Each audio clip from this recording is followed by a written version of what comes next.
Ce soir, c'est Franklin Bond qui va inaugurer ce cycle de conférences et je suis particulièrement ravie de pouvoir le présenter. Franklin est commissaire associé de cette exposition. Franklin est vanuatais, il vient d'Ambrire. Aujourd'hui, il est doctorant en sociologie à l'université d'Angers, en sociologie politique, et peut-être vous raconter ses aventures de thésard, comme on dit, et son sujet plus précis. Et il nous propose de parler des cochons, du cochon, de la valeur du cochon dans son pays, dans les différentes sociétés du Vanuatu. Merci beaucoup. Je précise aussi, j'ai une petite information technique, c'est que cette conférence est en live en même temps, j'essaie de se moderniser un peu. Donc, grâce à Morgane, que je remercie, donc la conférence est diffusée en même temps sur YouTube, et vous pourrez la revoir si voilà, vous voulez approfondir le sujet, revenir sur des choses qui auront été abordées. Ça permet aussi de diffuser plus largement, parce qu'à cette heure-là, au Vanuatu, c'est la nuit. Voilà. Et donc, ce qu'on souhaitait aussi, c'est que pouvoir partager aussi avec les Vanuatais qui ne sont pas ici aujourd'hui. Donc, voilà, on va essayer de diffuser le maximum de nos activités. Je vous remercie. Je laisse la parole à vous. Alors, bonjour à toutes et à tous. Tout d'abord, je tenais à remercier le Muséum d'Histoire Naturelle. Merci, Élise. Et merci, les amis du musée, de m'avoir permis encore une fois de prendre la parole à travers l'animation de cette première conférence. Donc, le cochon au Vanuatu. Donc, en lisant le titre, nous pouvons déjà, dans un premier temps, l'interpréter de différentes manières.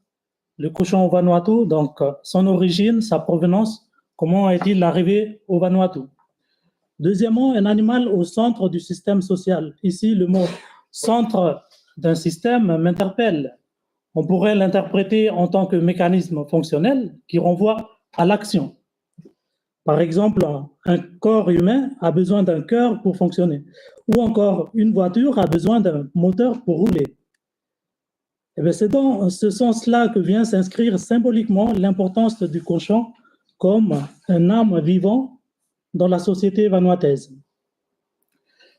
Bien que certains chercheurs se soient penchés sur l'évolution des symboles animaliers à travers le temps dans les sociétés modernes, comme pour les chevaux qui ont été longuement travaillés et étudiés par Laurence en 1985, ou encore les primates qui ont été étudiés par Sperling en 1988, l'étude de la continuité ou de la discontinuité de ces symboles spécifiques en lien avec les transformations sociales a été dans l'ensemble négligée. Dans ce développement, nous examinerons la valorisation culturelle d'un animal, en l'occurrence le cochon, qui façonne les interactions sociales et joue un rôle d'âme révolutionnaire dans les dynamiques sociopolitiques. Autrement dit, nous verrons comment cet animal peut être utilisé pour servir des objectifs tant familiaux et politiques au Vanuatu. Mais tout d'abord, revenons sur l'histoire de cet animal. Alors, les anthropologues estiment que les origines préhistoriques des populations de l'Océanie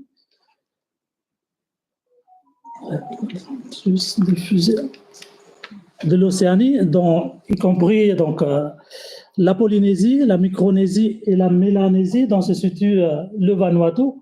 Donc, comme vous pouvez le voir, alors ça s'est décalé, mais plutôt en Mélanésie, où se situe l'actuel Vanuatu, proviennent d'Asie du Sud-Est, donc Taïwan, Vietnam, selon les différentes migrations.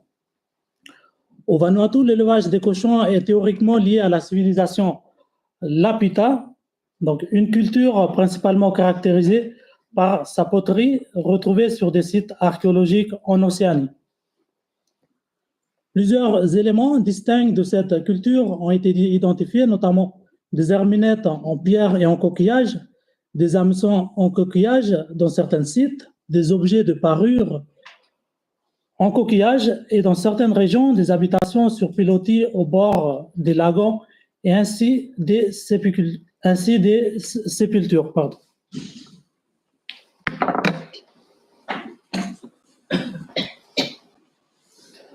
En plus de ces ressources marines, l'économie de la société Lapita comprenait une composante horticole et arboricole, avec des plantes importées telles que le taro, dont vous pouvez voir ici, apercevoir ici sur l'image,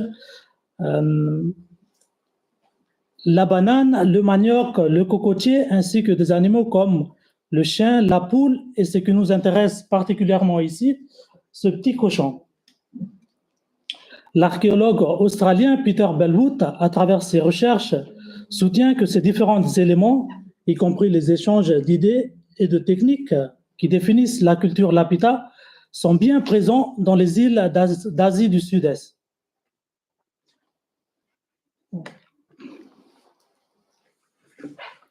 Donc, cependant, les travaux des archéologues de Nouri et Galipo, chercheurs à l'IRD, apportent en 2011 dans leurs ouvrages La société Lapita de nouvelles précisions sur l'origine du cochon en Océanie. Ils soulignent d'abord l'importance du cochon dans les sociétés mélanésiennes actuelles et son rôle social aurait déjà pu être significatif à cette période. Des études génétiques sur certaines espèces de cochons révèlent que 2 espèces ont probablement été introduites. Ici, on a le Sus scrofa et le Sus celebensis, bien que leur classification exacte reste encore à préciser. Donc, comme vous pouvez le voir ici, c'est les deux races au-dessus. Une étude sur les cochons sacrés hermaphrodites du Vanuatu montre que ces espèces furent domestiquées en Asie du Sud-Est et présentent une proximité génétique avec le cochon sauvage du Vietnam. Il est donc probable qu'il ait été dispersé par les Lapita en Océanie. Selon Nouri et Galipo, l'origine génétique des cochons introduits par les Lapita doit ainsi être recherchée au Vietnam et non dans la région de Taïwan. Les recherches d'Arnaud et Galipo ont également démontré que durant ces périodes, les îles d'Asie du Sud-Est formaient une vaste plateforme continentale appelée Sunda, tandis que l'Australie et la Nouvelle-Guinée constituaient une seule grande île, le Saoul. Aux plus fortes des glaciations, seuls quelques kilomètres de mer séparaient le Saoul du Sundra. Toutefois, pour franchir ces étendues d'eau, l'homme devait naviguer, qu'il ait utilisé des radeaux, des canots, des corses ou des pirogues en bois, qui encore témoignent des compétences de navigation. Ainsi, lors de ces traversées océaniques périlleuses, les marins et leurs familles emportaient uniquement le strict nécessaire en termes de nourriture, des tubercules, comme on l'a vu un peu plus au-dessus, ainsi que des animaux tels que les chiens, les poules et les cochons qui étaient entassés à côté des passagers. Donc cela facilitait grandement l'émigration. Donc maintenant que nous avons établi sa provenance, penchons-nous à présent sur sa place dans la société vanuataise. Donc, comme indiqué ci-dessus, les premiers signes de la présence des êtres humains au Vanuatu remontent il y a plus de 3000 ans. Une population qui s'effectue par vagues successives d'origines multiples, ce qui explique la présence d'une diversité ethnique et culturelle. Celle-ci s'organise progressivement en réseaux de clans. Les clans forment un système de réseau complexe d'alliances et de rivalités, tout en dépendant les uns des autres pour le troc et l'exogamie. Donc ici, comme vous pouvez voir ici, je trouve que ce fameux schéma de James Flexner, c'est l'archéologue, donc il essaye un petit peu de représenter les différentes connexions, les différentes relations entre les forces et les êtres matériels et surnaturels dans la culture vanuataise. Donc, évidemment, on peut voir à côté ici notre fameuse cochon, qui est Pix en anglais, désolé, c'est en anglais, qui est bel et présent dans ce champ complexe de relations. Donc, cette organisation est basée sur ce qu'on appelle le custom, autrement dit la coutume. Donc, en bas ici, j'essaye, en tout cas, il y a plusieurs définitions de de la coutume selon les archéologues, les ethnologues, mais moi j'essaye en tout cas de simplifier, de représenter un petit peu par différents éléments. Qu'est-ce que ça veut dire exactement ce terme custom? Donc ici, le custom, évidemment, on peut. Donc ça commence d'abord par les savoir-faire, les savoirs traditionnels qui sont perpétués au fur et à mesure. On a un calendrier culturel, les danses, les espaces culturels, donc les sites tabous, et également les objets d'art.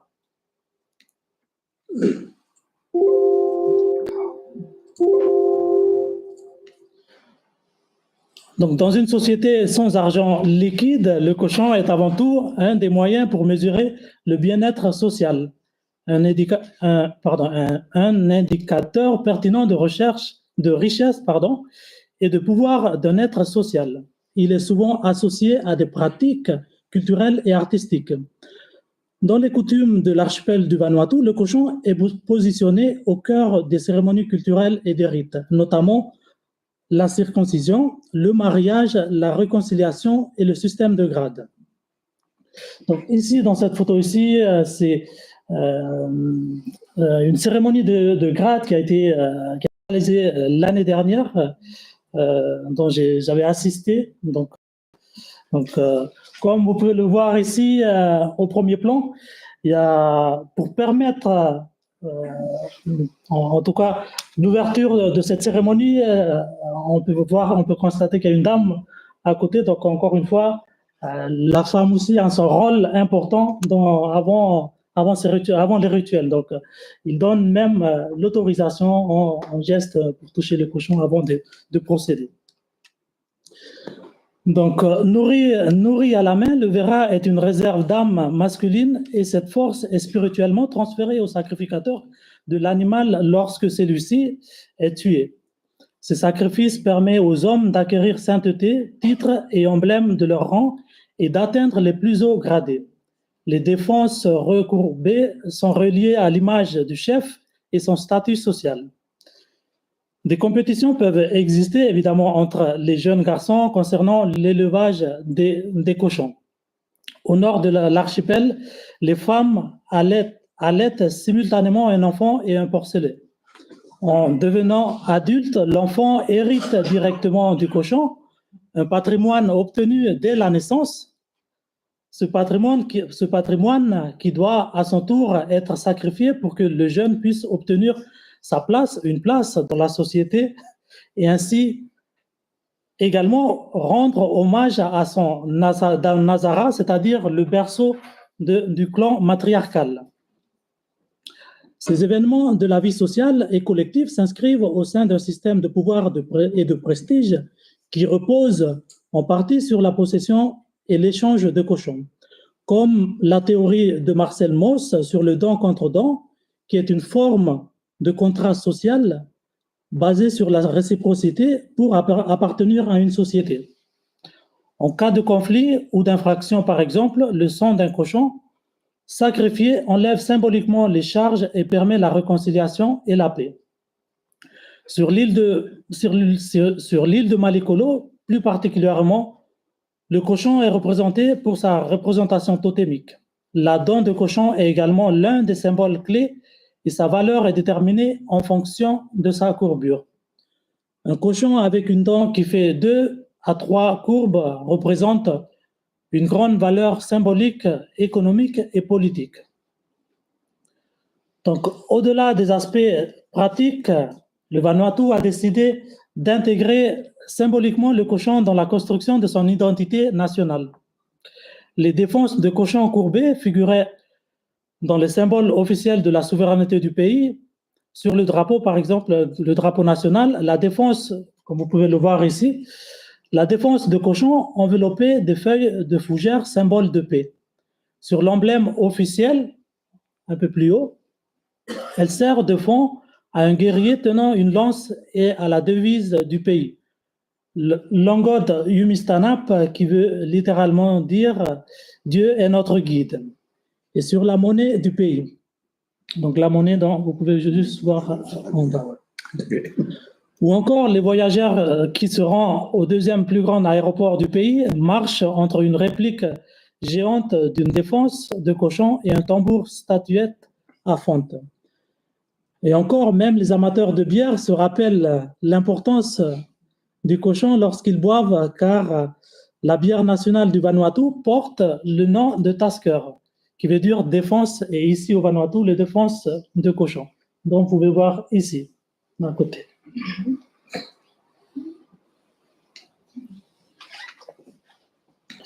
Alors, bien que les chercheurs aient décrit l'importance des cochons dans la vie cérémonielle et sociale, il est nécessaire de souligner sa représentation symbolique dans le champ politique du Vanuatu. En raison de son enracinement ancien et profond dans la psyché culturelle du peuple du Vanuatu, le symbole du cochon, lorsqu'il est habilement utilisé par les dirigeants, contribue à surmonter les divisions perturbatrices apparues avec la politique moderne. En 1991, par exemple, après 10 ans d'incarcération de Jimmy Stevens, un chef coutumier, fondateur du mouvement traditionnaliste et leader d'un mouvement sécessionniste, au moment de l'indépendance du Vanuatu en 1980, incarcéré pour une décennie à cause de ses actes de rébellion, est libéré. Il lui reste encore 4 ans et demi à purger, mais avec ses soucis de santé, le même chef du gouvernement qui avait demandé la condamnation de Jimmy le convoque alors pour lui expliquer les conditions de sa libération. Entre autres conditions, il ordonne Jimmy de livrer plus de 20 cochons en échange de sa liberté. Ce chef en question était Walter Linney, le tout premier ministre du Vanuatu. Cette même année, Maxime Carlo, membre de l'UMP, donc l'Union des partis modérés, est devenu Premier ministre. À plusieurs égards, Maxime est l'antithèse de Walter Linney. Il est francophone et pro-français, n'occupe aucune position d'autorité religieuse et adhère au capitalisme progressiste par opposition au socialisme mélanésien. L'UMP, donc l'Union des partis modérés, n'a jamais non plus attaché à la coutume l'importance partisane que le VP accorde à la coutume. Pourtant, en tant que Premier ministre, Maxime a cherché, comme son prédécesseur d'ailleurs, à renforcer sa légitimité par des symboles et des cérémonies de custom. Peu après l'élection, il a ajouté un nom coutumier à son nom chrétien.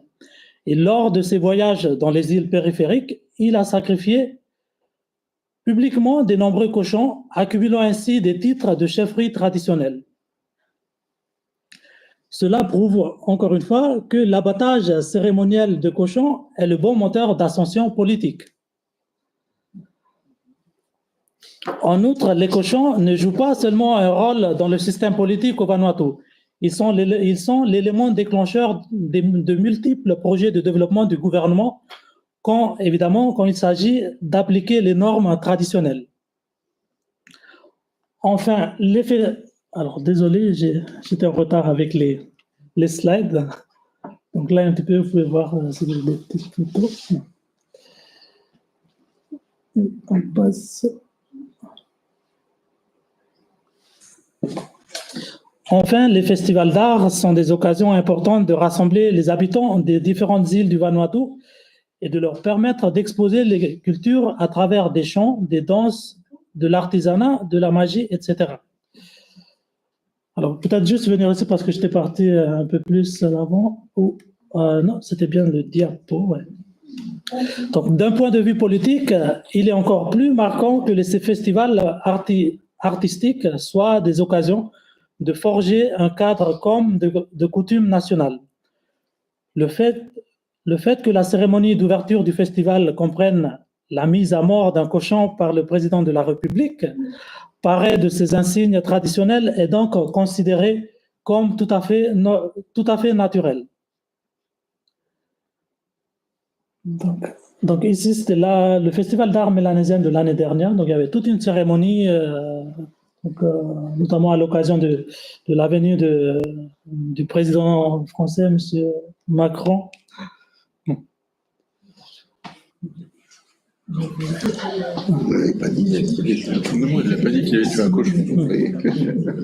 Donc, pour finir, alors les cochons et les dents ne sont en aucun cas le seul symbole de l'identité culturelle du Vanuatu. Les tambours en fonte, les nattes tressées, les ignames ainsi que le kava sont également importants dans la custom du Vanuatu. Les truies et veras et le coq dans certaines îles sont cependant les seuls animaux qui rythment les rituels au Vanuatu.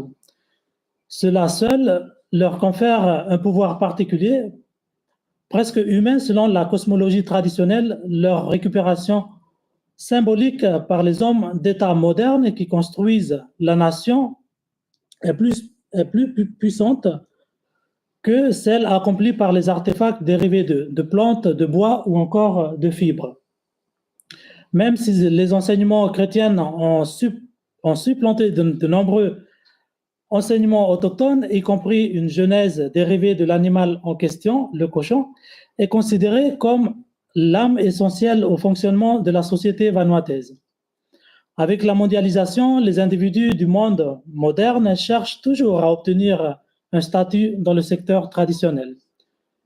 Du village à la capitale, selon les circonstances et l'époque, les dirigeants ont utilisé avec succès le cochon pour promouvoir l'autorité personnelle, la solidarité communautaire, l'identité nationale et la réconciliation politique. Malgré leur politique très conflictuelle et les interprétations divergentes de la coutume, les anciens politiques ont su comment transformer les cochons en capital politique. Cet animal, plus que toute autre icône vivante, a contribué à relier la tradition à la politique moderne. L'expérience du Vanuatu démontre le pouvoir des symboles animés, du moins dans l'ascension sociale, les régimes politiques divisés et le développement en quête d'unité. Les coutumes impliquant des symboles animés peuvent jouer un rôle vital dans les sociétés et transition dans la préservation des croyances et la valorisation culturelle. Cela n'est pas surprenant, comme l'a noté Wilson, les gens se tournent fréquemment vers les animaux pour s'exprimer symboliquement, car les animaux sont intrinsèquement plus intéressants que les objets inanimés. Les recherches antérieures ont montré que les humains transforment sélectivement les animaux en symboles que leur comportement et ou leur corps suggèrent. La totémisation du cochon n'explique pas en soi entièrement sa politisation et ses représentations culturelles symboliques. Cependant, il est essentiel de mener des recherches dans le futur afin d'établir un état des lieux de la place qu'occupe le cochon dans l'actuel Vanuatu, et ainsi questionner la légitimité et la continuité de sa valorisation au sein de la société vanuataise. Donc, je vous remercie. Voilà, merci pour votre attention. C'est la fin de...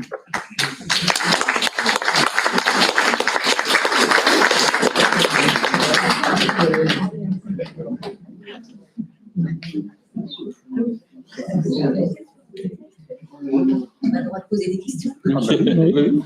Moi, j'ai une première question. Oui. Les cochons, après tuer, sont consommés. Est-ce que la consommation du cochon est également ritualisée? Enfin, comment ça se passe? Ça se passe par clan. Donc, la question peut-être, oui. Est-ce que vous avez compris la question? Non. Alors, je la répète. Je demandais si les cochons étaient consommés après avoir été sacrifiés et comment cette consommation était ritualisée. Alors, après avoir les rituels se sont passés, la mise à mort des cochons, et après les cochons sont distribués équitablement à différents par clan. Donc, c'est plutôt répartir par clan, par village.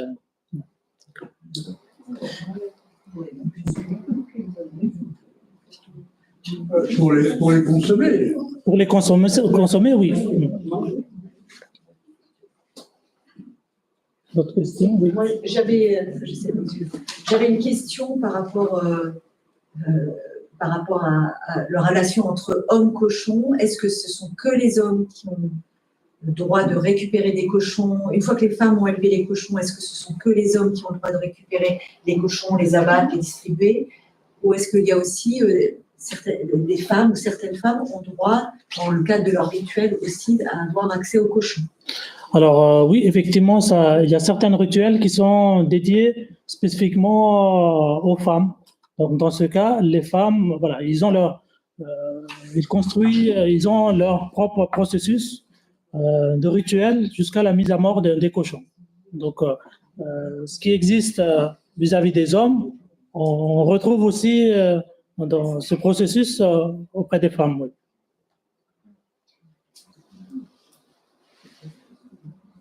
Est-ce qu'il y a des cochons sauvages? Oui. Ou même dans la nature?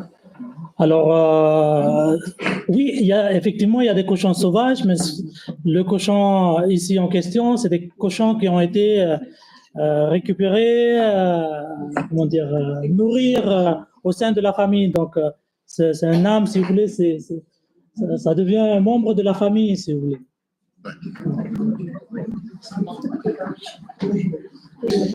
Sur la première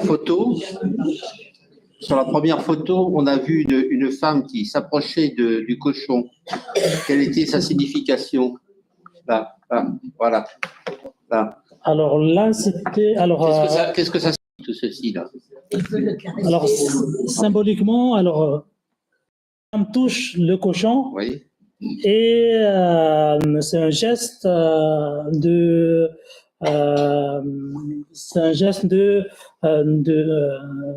on peut se traduire aussi par couper ce lien ombilical, ce cordon ombilical, pardon. Donc laisser partir les enfants qui puissent faire leur vie et deviennent des hommes. D'accord. Et c'est un geste aussi pour remercier, parce que là c'est une cérémonie qu'on remercie le clan matriarcal, donc on remercie les oncles, donc on remercie les oncles de nous avoir, en fait, le clan de la mère. Oui. Et là, il n'y a qu'une seule femme sur la photo. Parce que c'est dédié par femme, en fait. C'est chaque femme qui est mise en valeur lors des cérémonies. Et où est-ce qu'on est là? On est dans la nature, il y a des villages, on n'est pas dans les villages. Oui, alors c'est des lieux dédiés à justement ce genre de rituel, donc qui s'appelle le Nazara. Donc c'est un espace, on peut se traduire par exemple un centre culturel, un endroit où se passent les activités, les cérémonies, les rituels. Donc le village, il est à quelques mètres de l'endroit où on est. Qu'est-ce qu'on fait des cornes? Les dents. Qui c'est qui récupère les dents là, une fois qu'on tue le cochon? Une fois qu'on tue le cochon, c'est les enfants, parce que c'est les enfants de la dame, en fait, de la maman, ouais, qui récupèrent les dents et qui portent après en eux. Donc c'est ça, il y a un symbole. Donc là, cette cérémonie-là, cette rituel-là, c'est pour remercier la maman. Donc du coup, et après, il porte sur la main gauche. Donc, si vous voyez, pardon, vous passez au Vanuatu, que vous voyez quelqu'un qui porte un dent de cochon sur sa main gauche, ça veut dire qu'il porte avec lui sa maman. Donc, voilà. Donc, même s'il est détaché maintenant, il devient indépendant, mais il a toujours quelque chose pour se souvenir de sa maman. Sur la photo de gauche, oui, il y a l'homme à côté de la femme qui montre le cochon. Il a un collier avec, est-ce que c'est des dents? Qu'est-ce que c'est? Oui, c'est des dents. Alors, comme vous pouvez le constater, alors l'homme, il a deux dents. Donc, première dent, ça veut dire qu'il a fait des remerciements, il a remercié le clan de sa maman. Et deuxième dent, la main droite, il a fait aussi parce qu'il porte une autre dent sur sa main droite, ça veut dire qu'il remercie aussi le clan de sa femme. Donc là, c'est une dot de remerciement envers sa femme. Donc c'est une autre rituel qui, c'est pas le même rituel, mais qui organise à peu près le même processus. Son collier, c'est fait de deux dents. Oui. Mais en fait, comme il a une place importante dans la société, par contre, il n'est pas sacré. Vous parlez de cochon. Non, il est consommé, il n'est pas sacré. Comme peut l'être la vache en Inde, par exemple. Oui, si vous voulez, le sacré n'est pas vraiment sacré parce que c'est interdit de le consommer. En fait, le sacré, c'est plutôt, on va dire, symbolique. C'est un animal, c'est comme, comment vous dire ça? Ça fait partie de la fratrie. C'est un lien qui a été construit, qui a été respectueux. Voilà, exactement, dans le respect, plutôt dans ce sens-là. Est-ce qu'on peut manger le cochon qu'on a élevé, que la famille a élevé, ou ce cochon-là, il va être donné de toute façon à un autre clan, et c'est l'autre clan qui va pouvoir le manger dans la famille? Est-ce qu'on peut manger ce cochon? Alors, ça dépend des rituels. Par exemple, les rituels de grade, de haut niveau, c'est le clan dédié qui mange le cochon. Par contre, par exemple, celui-là, c'est un cochon qui est partagé par tout le village. Donc, toutes les familles ils partagent. Ouais. Donc, ça dépend vraiment des rituels. La photo en haut au milieu, il y a un poteau à gauche. Est-ce que c'est un totem ou qu'est-ce que ça représente? Oui, c'est une tambour à fond. Donc, C'est un tambour? oui. Oui, on voit la France. Est-ce que les cochons sont élevés individuellement dans chaque famille, si je comprends les termes, ou est-ce qu'ils sont élevés en groupe, en troupeau? Alors, individuellement, et ça dépend de combien d'enfants dans la famille. Donc, s'il y a deux enfants, 3 enfants, donc chacun s'occupe de son petit cochon.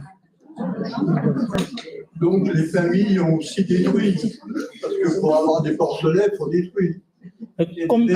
Comme je vous l'ai dit, c'est un petit peu, moi je le vois ça comme un patrimoine pour avoir accès à la société, pour avoir une place dans la société. Donc évidemment, on prend soin du cochon pour essayer de l'embellir. C'est notre petite marionnette et c'est pour ça qu'on arrive à tisser ce lien fort avec ce cochon. Et dès qu'il est mis à mort, et bien en même temps, il y a ce sentiment de tristesse, mais en même temps, on est fier aussi parce que on est reconnu au sein de la société et voilà, on peut dire qu'on a une place maintenant dans la société. On peut avoir notre parole, la parole. Et on utilise absolument tout ce, enfin, en France, on mange tout dans le cochon. Oui. Et chez eux aussi, on mange tout se mange. Oui. Il n'y a pas de voilà. Tout se mange, oui. Oui. On aussi un peu plus d'art, il faut tout. Oui. Et la distribution des morceaux est proportionnelle au rang social que l'on a, non? Non. C'est par famille. Là encore, on voit par exemple les familles nombreuses. Évidemment, on essaie de donner un peu plus aux familles nombreuses. Donc voilà. Plutôt. Est-ce que le cochon est simplement réservé aux cérémonies ou est-ce qu'on en mange dans l'alimentation courante du Vanuatu? Dans l'alimentation courante, effectivement, on mange au quotidien. Et c'est le même cochon? Non, c'est pas le même cochon, non. On va dire que c'est la même espèce, mais quand, évidemment, quand vous récupérez un enfant, en fait, un petit porcelet, et voilà, vous arrivez, c'est pas pareil d'avoir acheté un cochon et de le manger. Est-ce qu'on en fait des conserves? Est-ce qu'on en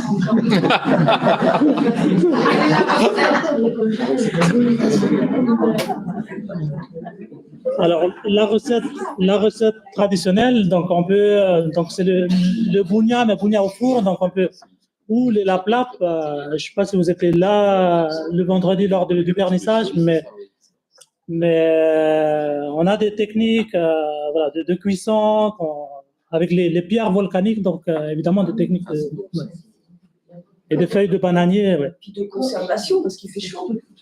Oui. Donc il faut qu'on puisse le conserver. Il mange tout. Parce qu'il est tué. Vous avez beaucoup insisté sur le côté symbolique, très bien, mais je pense que ça a aussi énormément d'importance sur le plan nutritif, parce que c'est une valeur protéique. Il y a beaucoup de protéines dans le cochon. Et ça permet une alimentation équilibrée entre le manioc et le cochon. Oui. Vous n'en avez pas beaucoup parlé de ça. C'est un aspect pour moi important. Non, parce qu'il y a le cochon alimentaire et il y a le cochon symbolique. Et je pense qu'il faut citer ça. Mais Oui, oui, Anna Maria, oui. Comment ça marche? Est-ce qu'il y a quelqu'un qui élève les cochons et on va acheter chez lui, ou chacun fait accoupler les cochons, les petits cochons, Comment ça marche? Alors, ça dépend vraiment des familles, mais des fois, par exemple, c'est des tontons.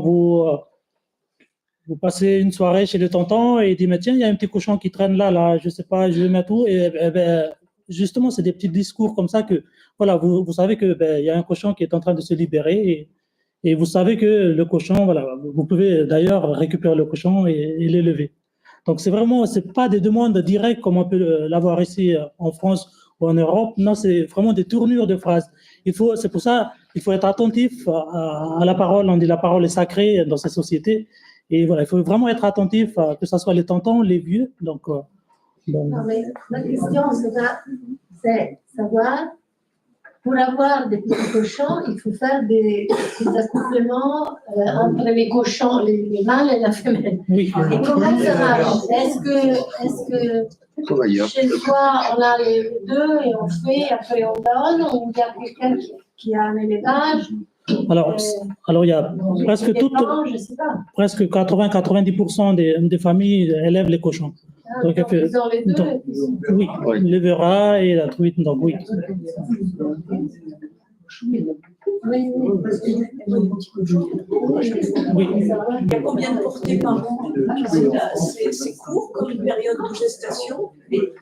Des portées, ça peut être 8, ça varie entre 8, 10. 8. 8, et tous les jours.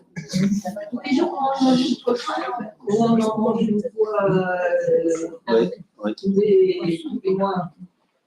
Alors, ces cérémonies, par exemple, ça se passe pas tous les ans. Il y a toute une préparation derrière, donc ça peut prendre 2 ans, 3 ans avant de faire appel, parce qu'il faut. Là, on a des photos des personnes, mais vous pouvez imaginer à côté de ces photos, il y a plusieurs personnes qui sont, voilà, toutes les communautés qui viennent. Donc voilà, c'est des cérémonies qui s'organisent, voilà, qui demandent du temps. Oui. Est-ce que vous avez fait des relations avec la culture qu'il y a du fleuve Sébique ou pas? Parce que je retrouve quand même beaucoup de choses de ce que j'ai pu voir au Quai Branly. Non, pas forcément.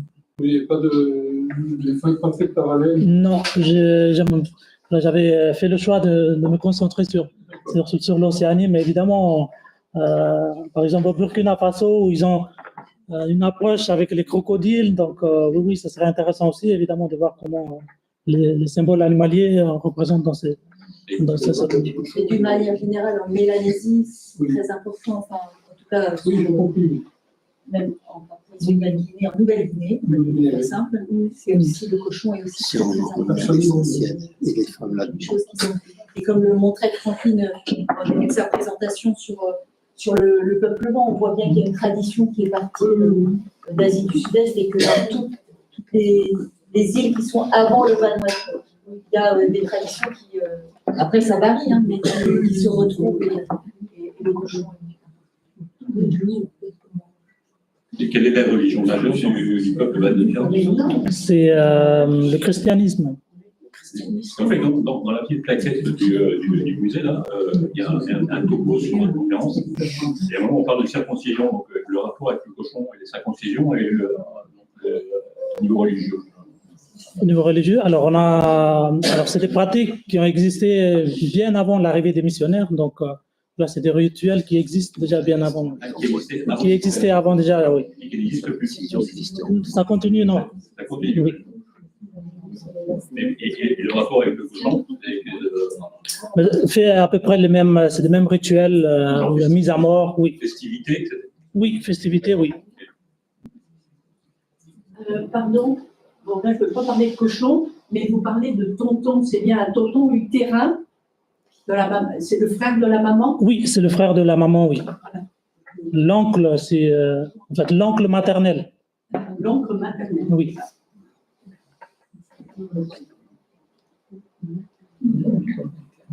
Oui. Est-ce que cette pratique s'est diffusée jusqu'en Polynésie? Oui.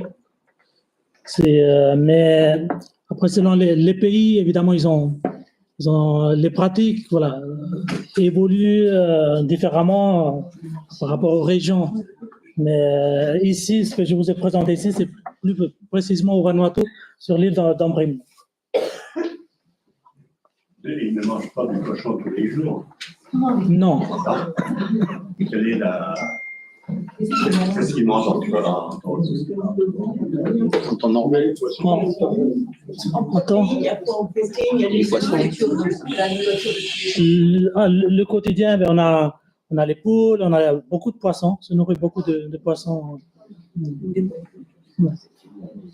Est-ce que tout le monde a, comment dire, une petite basse-cour, comme dans des villages tout à fait ruraux, parce que vous parlez de, quand même, qu'il y a des villes, des grandes villes, mais si tout le monde a un cochon, il faut permettre le cochon quelque part, donc il doit avoir au moins une cour. Alors, ce que je vous ai présenté ici, évidemment, la ville, le port-villa est plutôt, on va dire, occidentalisé. Et ce que je vous ai présenté ici, c'est plutôt dans les îles reculées. Donc, dans les îles reculées, on a encore les familles qui ont des bouts de terre. Donc voilà. C'est foutu. Oui. Par exemple, toi, la région, et comment ça s'est passé la relation avec à titre personnel en fait? Alors, évidemment, quand vous élevez un cochon tout petit, vous le voyez grandir avec vous, évidemment qu'il y a de liens forts avec l'animal. Et comme j'ai expliqué tout à l'heure, avant la mise à mort, évidemment, il y a ce sentiment de tristesse, mais en même temps, évidemment, il faut, voilà, comme on dit souvent, il faut dans la vie, il faut savoir faire des sacrifices. Donc là, l'animal se sacrifie pour que vous puissiez avoir une place et mieux reconnaître au sein de la société. Mais à quelle occasion votre cochon à vous, quand vous grandissez, vous avez un cochon qui est à vous, quand est-ce qu'il est mis à mort et pourquoi? Alors, j'ai pas compris la question, est-ce que vous pouvez le répéter? Si j'ai bien compris, les enfants, ils ont un cochon. Oui. Chaque enfant a son cochon. Oui. Bon, et bien, quand est-ce qu'on le met à mort et pourquoi? Quand l'enfant est apte de continuer à 18 ans, par exemple, ou à 19 ans, voilà, quand il commence à quitter, voilà. Mais ça vit combien de temps, un cochon? Le cochon, ça peut durer 10 ans en moyenne. 10 ans. Oui. Donc, si vous avez votre cochon à vous, il sera mort avant que vous ayez 18 ans. Mais pas forcément. Si vous voulez, c'est symbolique en fait ce que je vous raconte. Donc s'il est mort, il vous faut un autre cochon. Vous achetez un cochon pour remplacer le cochon qui est mort. Et même, en fait, il y a des rituels derrière après. Alors, si vous voulez, on peut. Si vous voulez, on peut s'échanger après parce qu'évidemment, il y a derrière le rideau, il y a des choses qui se passent après. Mais c'est plutôt symbolique. Plusieurs cochons, il y a plusieurs, il n'y a pas qu'un seul, il y en a plusieurs, donc il y en a qui sont forcément plus âgés, aptes à être sacrifiés. C'est pas une question de forcément dans une famille, ça tourne. Ça tourne, par exemple, s'il y a un grand frère qui est prêt à faire sa rituel, je peux donner ce cochon, mais c'est des liens en fait. Tu crées un lien avec la personne après. Et tu as aussi un retour forcément de la. Est-ce que le cochon peut servir de monnaie d'échange? Oui. Donc je te donne un cochon contre, je ne sais pas moi, une pièce de tissu ou quelque chose comme ça? Oui. Oui, on fait ça. Oui. Et même sur l'île de Pentecôte, par exemple, ils utilisent les dents par exemple, pour envoyer les enfants à l'école parce que les dents des cochons sont revendues après pour obtenir de l'argent. Donc, c'est un échange. Le cochon, il est mort.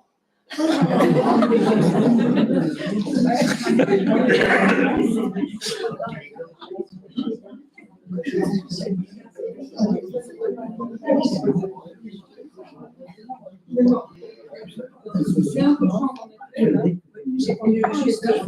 Oui. Quand tu dis tous les enfants, c'est ça. Excusez-moi. Quand tu dis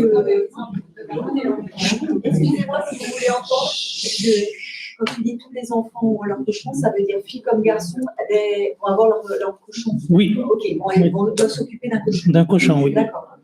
Les filles, c'est pas seulement les garçons. Les enfants.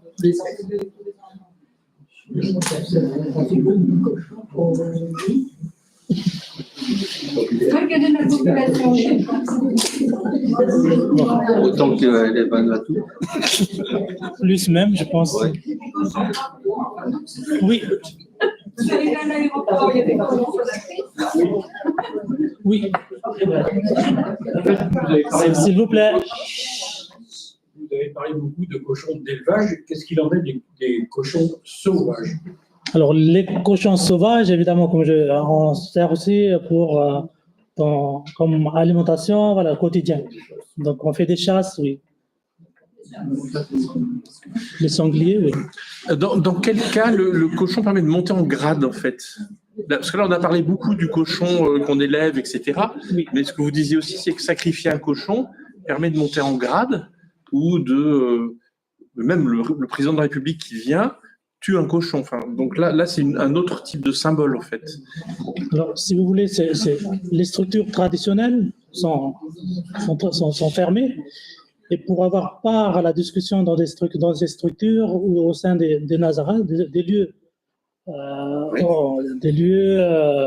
dédiés globalement ou spécialement pour les hommes, ben ces cochons, c'est un petit peu, on peut les considérer aussi comme des droits. Un droit d'entrée. Un droit d'entrée. D'accord. Oui. À ces discussions, à ces lieux même. Ouais. Le cochon, ça représente l'euro. Et donc, quand le président Macron est allé au Vanuatu, il y a eu un cochon qui était. Non, il n'y a pas eu de cochon. Non, il n'y avait pas eu de cochon, parce qu'il est arrivé un peu en retard. Là. C'est normal, mais il y aurait quelqu'un de. Mais il aurait pu assister, par exemple, à la cérémonie d'ouverture avec la mise à mort du cochon. Oui. Il est reparti avec son morceau de cochon. Oui. Question pratique. Mais comment se fait la mise à mort? Ça y est.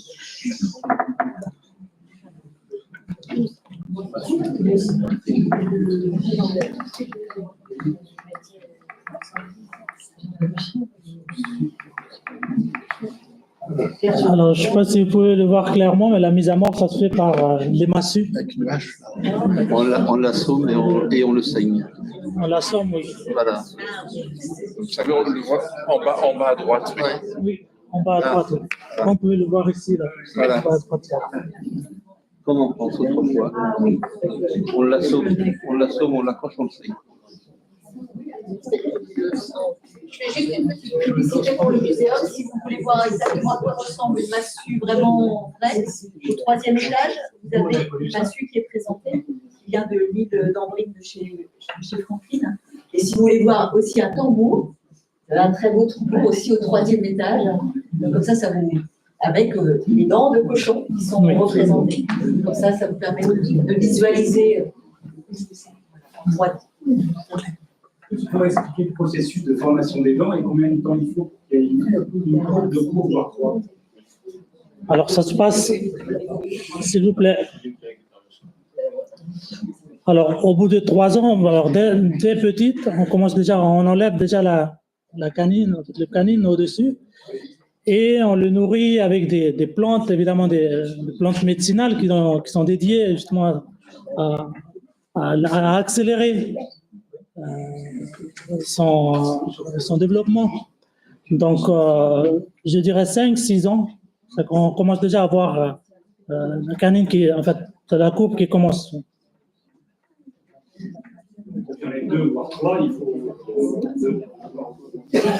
Oui, il faut attendre, ouais. La courbure est naturelle ou c'est forcé? Non, naturel. C'est quand même impressionnant. Parce que les sabots, c'est juste comme ça. Pour manger le cochon chez nous, on recommande de faire bien cuire. Parce que ça pourrait, on pas le manger saignant, Oui. le bœuf, parce qu'il y a des parasites à je sais pas quoi. Oui. Est-ce que c'est pareil là-bas? Oui, avec les pierres volcaniques, oui. Vous êtes sûr que, voilà, ça... Est-ce qu'on fait des conserves comme du jambon, des choses comme ça? Alors, c'est pas pareil qu'ici, on n'a pas de frigo, donc on fait des conservations locales, ouais. On a des techniques de conservation traditionnelles. Fumer, oui. Ou séchage, par exemple.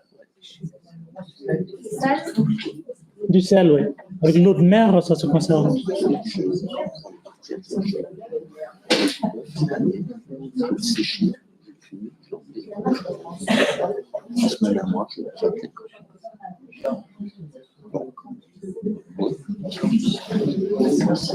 Bon, ben, merci. Merci. Et puis,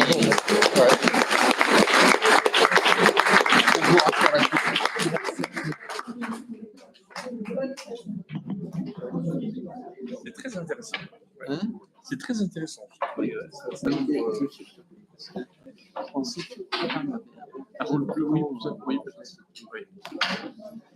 oui.